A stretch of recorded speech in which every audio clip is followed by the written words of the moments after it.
Vámonos de inmediato y como de costumbre en este día viernes 25 con los titulares que nos deja la producción de este gobierno de la mañana tras la jornada de ayer y lo que va ocurriendo, lo que va a ir desarrollándose en la jornada del día de hoy. El presidente Luis Abinader recibió este jueves en el Palacio Nacional al secretario general de la Organización de los Estados Americanos, Luis Almagro, con quien sostuvo una breve reunión junto al canciller Roberto Álvarez. Ambos conversaron sobre temas relacionados con la región y el Congreso Internacional Democracia en América Latina, al que asiste el secretario general de la OEA. La Junta Central Electoral estudia 2 instancias sobre la alcaldía de La Vega, donde todavía no se ha llenado la vacante dejada por Kelvin Cruz, quien renunció tras ser designado ministro de Deportes por el presidente Luis Abinader. DGCET comenzará la aplicación de alcoholímetros que fueron donados por el sector privado. Indocal puso a los especialistas a calibrar los equipos y junto con DGCET es el brazo operativo ejecutor para ponerlo en funcionamiento. Ojalá que esta vez sea así. Ya hemos tenido malas experiencias y anuncios con alcoholímetros en el pasado. Recuerdo el intento hace mucho tiempo con Franklin Almeida Rancière en el Ministerio de Interior. No se pudo por diversas razones. Tarde o temprano hay que hacerlo. Debe tener un costo violar la ley en cualquiera de las direcciones en las que se viole. Castigos, disuasión y educación deben conformar el camino a prevenir y a reducir la violación casi consuetudinaria, rutinaria de la ley. En nuestro país, la idea de manejar tomando alcohol y de exceder los límites que puede tener el chofer son tan culturales que hemos tenido negocios que venden directamente alcohol al conductor. Una cosa impresionante. Pero bueno, mientras tanto, información de un incendio que el día de ayer consumió un edificio de 5 niveles en Herrera. Fue necesario cerrar un tramo de la Isabel Aguiar y hacer un trabajo extraordinario por parte de los cuerpos de bomberos, pues para terminar con el siniestro. Una lástima. Esperamos que no se hayan perdido vidas humanas, que es lo único irrecuperable. Todo lo demás tiene un costo importante, pero no deja de ser algo que puede ser sustituido con esfuerzo y con diferentes criterios más adelante. A nivel internacional, la justicia estadounidense anunció este jueves que ha llegado a un acuerdo de $102 millones con la propietaria y operadora del buque que chocó el puente de Baltimore para resolver una demanda civil que fue presentada por el Estado por los costos asumidos en la respuesta al colapso de esa infraestructura. Simplemente, pues se tiene que hacer cargo por negligencia, por inobservancia, por cualquiera de las circunstancias que puedan probarse en el choque de aquel buque, pues con una de las columnas del puente sobre el río de Baltimore, y con esto entonces dar un paso hacia la recuperación de la nueva infraestructura que deberá presidir ese estuario, que deberá permitir el paso de vehículos por encima de esa desembocadura del río. El ejército israelí confirmó la muerte de otro militar que se suma a 4 soldados reservistas que fueron reportados muertos en combates contra el grupo chií libanés Hezbollah. Esto en una aldea del sur del Líbano el jueves por la tarde. Ahí están las bajas que ocurren en las operaciones terrestres. Obviamente, en el caso de Israel se reportan y se revelan las identidades generalmente de estos soldados u oficiales caídos. Canadá anunció que este jueves se reducirá hasta un 27% el número de inmigrantes que aceptarán los próximos 3 años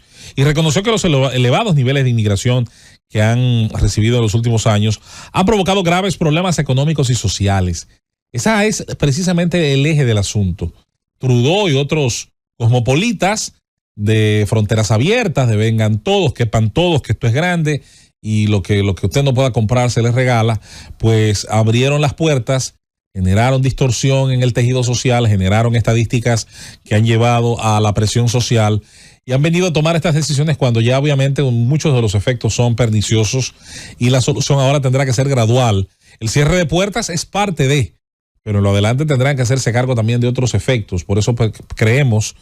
y lo cree mucha gente, que Pierre Poilievre, el líder del Partido Conservador, deberá obtener el poder en las próximas elecciones canadienses y posiblemente vengan políticas más duras todavía, más fuertes, relacionadas al campo migratorio canadiense, que es un ejemplo extraordinario. Curiosamente, en estos días dijo un actor de Hollywood muy famoso que si ganaba Trump e imponía pues las medidas migratorias que ha hablado, muchas de ellas yo creo que son, tal vez no las va a imponer, tal vez muchas se van a quedar en el discurso, decía que se iba para Canadá, pues ajo y agua, ahora en Canadá. Fíjate cómo también están reaccionando ante el error de haber tenido puertas abiertas sin haber privilegiado el modo de vida de los canadienses, la forma que los canadienses cumplen la ley, las normas y participan del tejido productivo. Vladimir Putin dice que Rusia y Corea decidirán cómo y cuándo aplicar el artículo 4 de asistencia mutua en caso de agresión. Esto con respecto al señalamiento que se ha hecho con respecto a las normativas de la Organización de las Naciones Unidas o las convenciones de guerra con respecto a la participación de un país como Corea del Norte, como le llama un amigo Corea del Hambre, en su participación en el conflicto ucraniano, y lo que implica entonces, pues puede ser Ucrania o sus aliados también en relación a Corea del Norte. Hubo un tiroteo entre criminales y policías en Río de Janeiro, Brasil. 3 transeúntes murieron por fuego que no tenía que ver con ellos, y el fuego cruzado en una de esas grandes avenidas fue de película. Recordó aquellos famosos tiroteos de ciudades norteamericanas, el tiroteo de Northwest End, aquel famoso tiroteo que cambió las formas de la policía norteamericana a enfrentar los casos. Pues eso fue en su momento clave. Así que ayer Brasil, que tiene una policía especializada en la persecución del crimen organizado, sobre todo en las favelas, la BOPE, y otros cuerpos especializados, pues ayer estuvieron siendo puestos a prueba precisamente por esa extraordinaria fuerza política y policial, mejor dicho. Miren, señores, como tema, rápidamente un par de temas de actualidad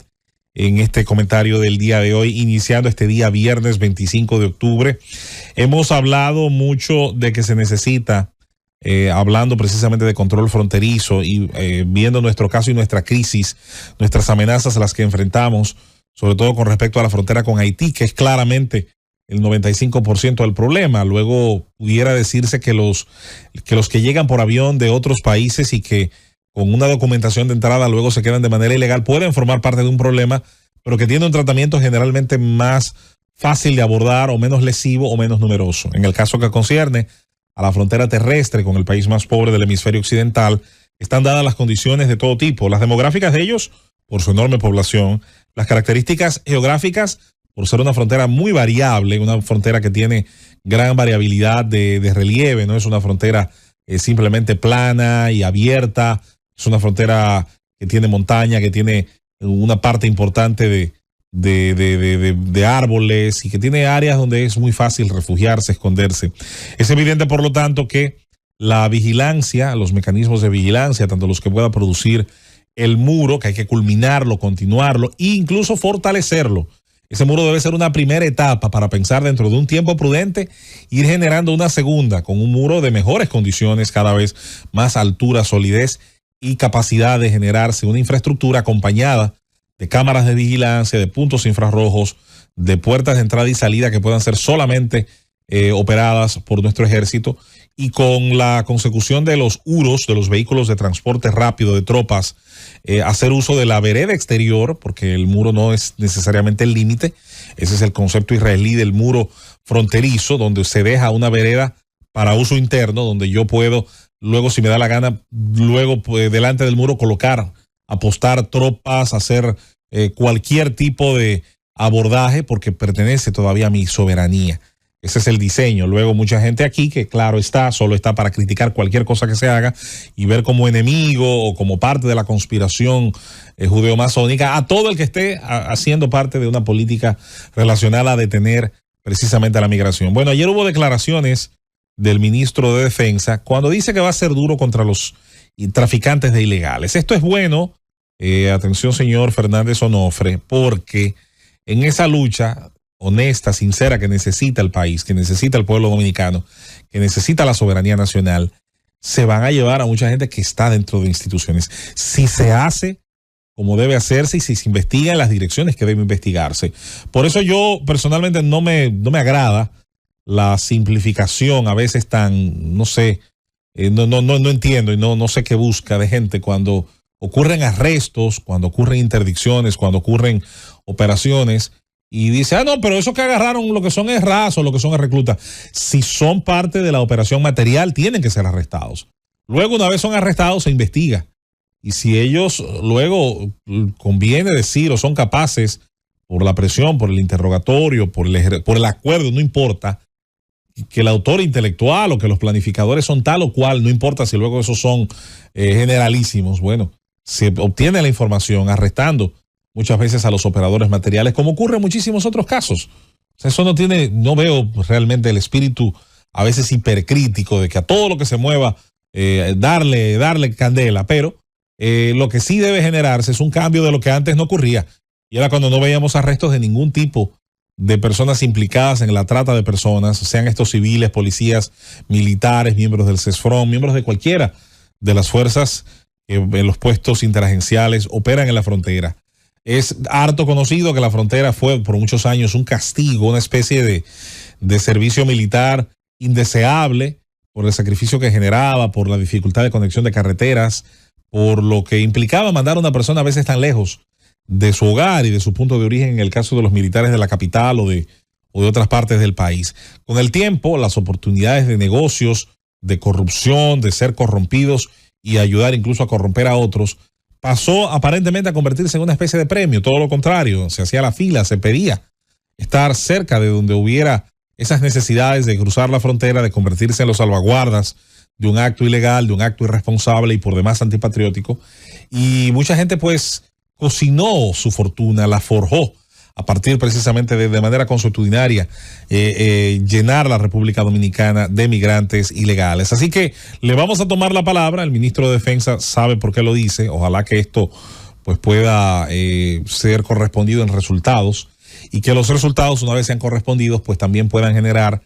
la disuasión, pueda los cuerpos castrenses ir viendo desde dentro el costo que puede tener en términos de deshonra, en términos del costo penal y civil, tener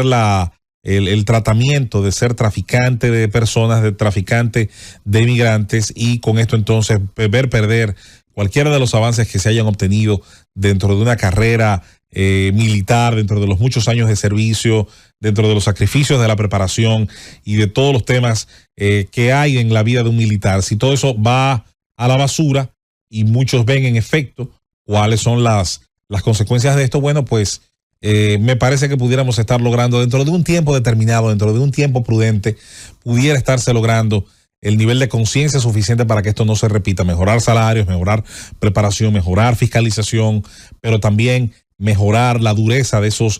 esos castigos. Miren, señores, la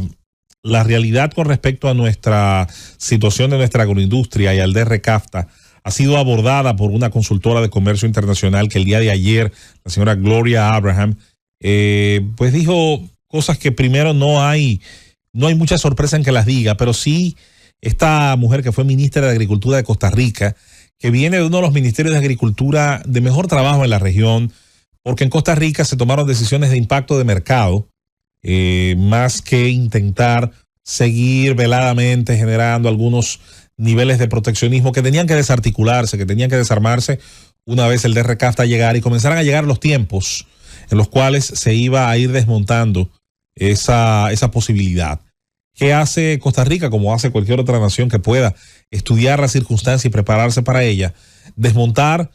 todo lo posible de la cadena de costos, desmontar todo lo posible en términos de cualquier distorsión de competencia y generar una favorabilidad que le permite colocar sus productos, y no solo en el mercado norteamericano, que es el gran destino que buscan los productores de la región, sino incluso en los propios mercados de los mismos competidores. Y eso incluye a la República Dominicana, donde la piña y donde otros rubros sembrados en el campo, en el suelo costarricense, pues pueden llegar en costos relativamente fáciles a supermercados y a hogares dominicanos. Y esto ocurre no porque Costa Rica tenga tierras más fértiles, ni los agricultores costarricenses trabajen necesariamente más que los nuestros. Es un diseño inteligente de políticas públicas que comienza con la parte tributaria, que comienza por un diseño de productos relacionados a la agricultura, que no tienen que ver, como cree mucha gente, solamente con los picos, palas, coas, tractores y fertilizante. Hay quien cree que la agricultura se hace con 5 o con 7 productos. Una vez en Brasil se hizo un paquete de leyes para liberalizar el campo brasileño, y recuerdo que se trataron más de 200 ítems, más de 200 productos o servicios que se consideraban necesarios para el campo brasileño y los cuales pasaron a estar exentos de cargas arancelarias, de impuestos, de costos distorsionantes, de impuestos selectivos que pudieran distorsionar la manera de generar mayor producción. En un país donde una gran parte de la tubería PVC y metálica, su uso es agrícola, para mucha gente sigue siendo solamente un material, por ejemplo, de construcción. Cuando tuvimos la presencia aquí recientemente del hoy ministro de la presidencia, el ministro administrativo de la presidencia, Andrés Bautista, cuando estuvo presente con nosotros, una de las cosas que hablábamos de la agricultura en su condición de conocedor del mundo de la producción era que la República Dominicana necesitaba, entre otras cosas, medidas similares para dar los pasos que puedan ayudar a cambiar aspectos que ya son casi culturales de nuestra forma de hacer agricultura, como la idea de que solo se puede cultivar arroz con campos anegados de agua, que es un método altamente ineficiente por la cantidad de líquido que se pierde y que bien pudiera ser mejor aprovechado, porque otras formas que ahorran precisamente recursos, y el agua es un recurso, ya están en boga en muchísimos otros países, porque la transgenia, la ingeniería genética de las semillas, de todo el tema relacionado a la producción no se detiene, y cada vez nuevas especies más rentables están llegando a los campos del mundo, porque la maquinaria y el uso de maquinaria es necesario para multiplicar la producción por hectárea o por tarea, no importa cómo se calcule, pero si usted la quiere calcular también por metro cuadrado, y porque la llegada de esa maquinaria pudiera también resolver una situación del uso de la mano de obra. Otra vez volvemos al tema fronterizo, y sustituirla por el uso de una mano de obra tecnificada, dominicana, obviamente respetando el 80-20, respetando lo que dicen nuestras leyes de trabajo. El DRCAFTA ha tenido más de 20 y tantos años desde que se firmó y desde que su efecto comenzó a llegar a la economía dominicana, tanto para aprovecharla en términos de nosotros exportar, como para aprovecharla en términos de consumidores e importar bienes y servicios. Han pasado 2 décadas. Ha habido todo el tiempo del mundo para ir transformándonos. Ahora vamos a tener que hacerlo de manera rápida porque ya están ahí las consecuencias de ir liberalizando la competencia entre los participantes de este acuerdo. Estas palabras de una mujer que sabe de lo que habla y que conoce el manejo sobre todo de una política agrícola, Gloria Abraham, en su experiencia en Costa Rica y en otros áreas del propio sector agroindustrial privado, pues yo creo que deben ser tomadas de la forma más correcta, adecuada, didáctica por parte de nuestra agroindustria, que hace tiempo se han dicho y se han hecho todas las actividades donde este tipo de cosas se han mostrado. Señores, nos vamos, pausamos, termina este primer segmento que da inicio al Gobierno de la Mañana, Gobierno de la Z, de este día viernes 25 de octubre. Después de la pausa, junto a nuestros compañeros estaremos en la ronda de comentarios. Llévatelo, Cundo.